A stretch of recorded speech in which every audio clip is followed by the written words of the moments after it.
మొన్న మనం ఓపెన్ చేసుకున్నాం కదా, మీ అందరి ద్వారా జనాలు గట్టిగా రీచ్ అయ్యి ఎప్పుడు అవనంత కౌంటర్ అక్కడ అయ్యి హైయెస్ట్ అంటే నాకు ఈ 3 daysలో అప్పుడు ఓపెన్ చేసినప్పటి నుంచి ఫస్ట్ 3 daysలో కరెక్ట్ కౌంట్ చేయలేదు కానీ ఆల్మోస్ట్ ఒక 70 ఫ్రాంచైజ్ కాల్స్ వచ్చినాయి.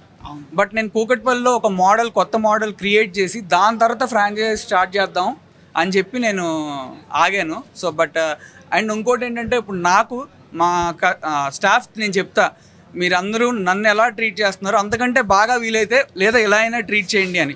సో అలా మైండ్ సెట్ ఉండే ఓనర్స్ నాకు ఫ్రాంచైజ్ ఓనర్స్ కింద కావాలి.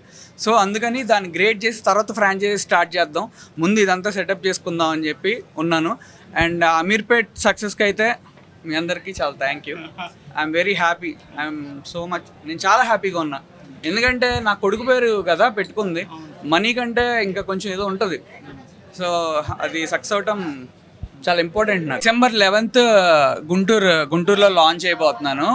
అండ్ సో అది యాక్చువల్గా మా ఓన్ బిల్డింగ్ అనమాట, జగద్వజాద్ అని. సో తనతోనే ఓపెన్ చేపిద్దాం అనుకుంటున్నా. సో మన మీడియా తరపు నుంచి రిక్వెస్ట్ వాళ్ళ మదర్కి to send him for that opening, తనతోనే ఓపెన్ చేయించాలనుకుంటున్నా. Yeah, that's small request from through media.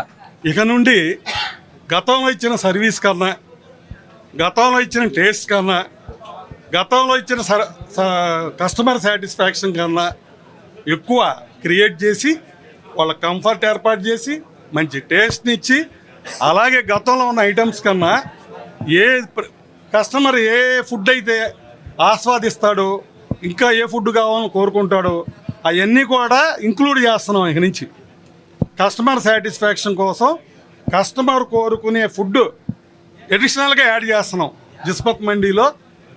కాబట్టి భవిష్యత్తులో కస్టమర్స్ ఇంకా అట్రాక్ట్ అవుతారు.